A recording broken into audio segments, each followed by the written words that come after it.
Hello everyone, James Gage here with negotiatingforaliving.com, and I wanted just to spend a few minutes with you and talk about a subject that we've all seen or heard, and that's the IRS Fresh Start program.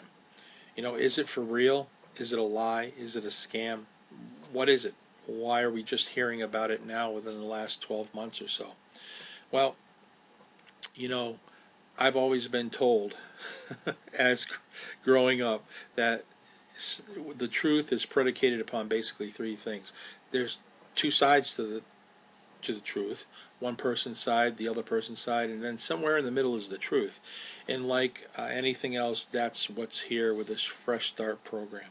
And that's what I want to do, is take a few minutes and do this video for you, and to get rid of a little bit of the myths and tell you what's true and what's not true.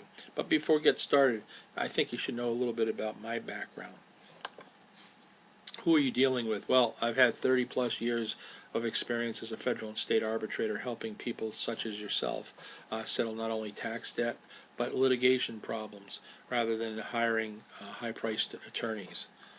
I have a master's in taxation, okay, so I'm uniquely qualified to talk about IRS debt. I've settled thousands of cases with the IRS over that 30-year period, probably amounting to millions of dollars in savings for my clients.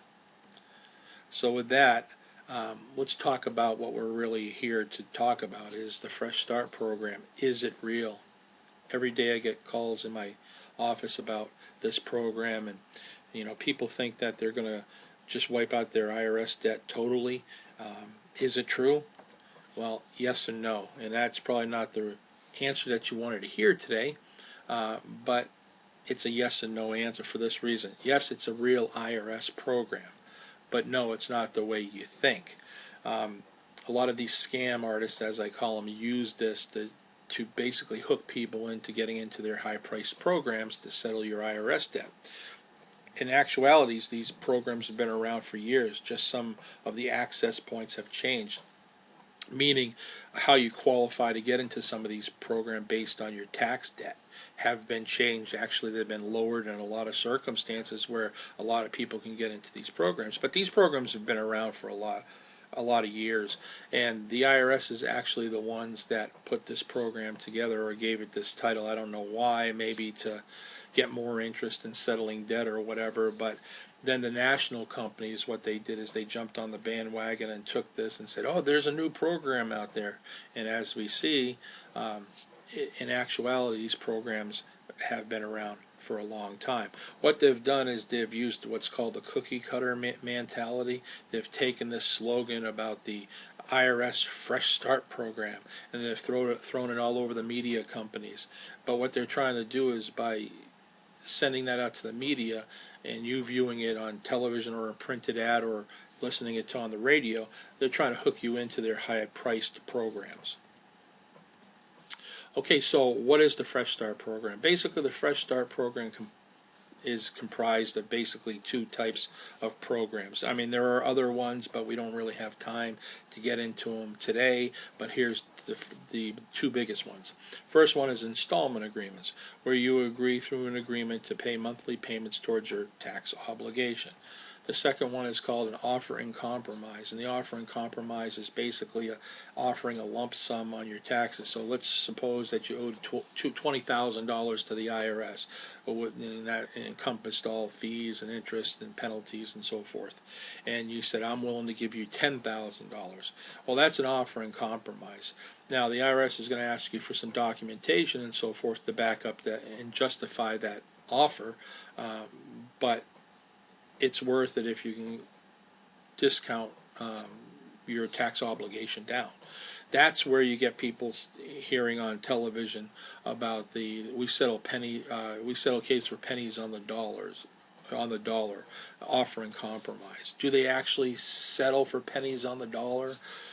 No, that's only maybe less than 1% of the cases that are handled by the IRS that fall into this category. But they use those people as poster children to go ahead and to get you to pick up the phone, dial the number, and get into their program. And then at the end of the day, when they come back to you, guess what? It's usually not pennies on the dollar. But there is some good news. You can settle your debt on your own if you know how. And that's what I'm here to talk to you about now, is how you can settle the debt on your own. Okay? Now, don't get intimidated. There's an easy learning curve here. It's really not rocket science on how to deal with the IRS. You just have to know how they think, how they talk, how they construct their letters and so forth, and what their end goal is. But here's two quick tips I want to leave you with today on how to deal with the IRS. First, when you approach the IRS, you want to make sure that you're organized. Remember, and I'm sure you all know this, I'm preaching to the choir here, but the IRS only will contact you by mail. They will not contact you by phone like this scam that's going around saying there's a warrant out for your arrest and you better do this, this, and this. They'll never call you on the phone. It's always by either snail mail, which is the U.S. mail, or a certified letter, which you have to sign for.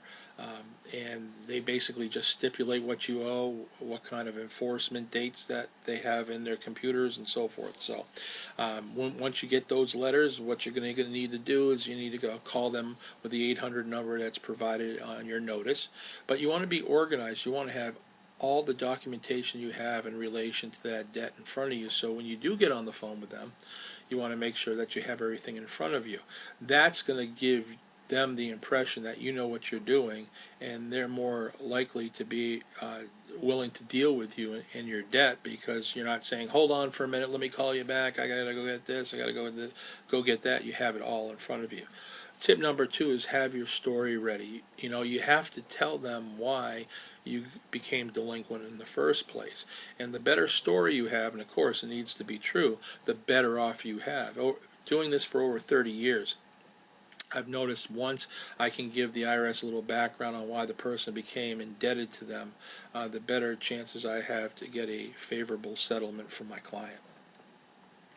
So for a complete step-by-step roadmap, what I've done is I've written a book entitled How to Negotiate with the IRS and Win.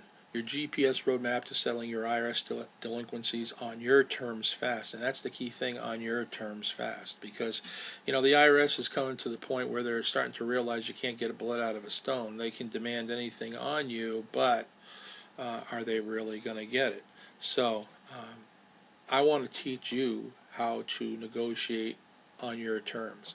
Now, this is an Amazon bestseller selling book. It's available in hard copy and also as an ebook.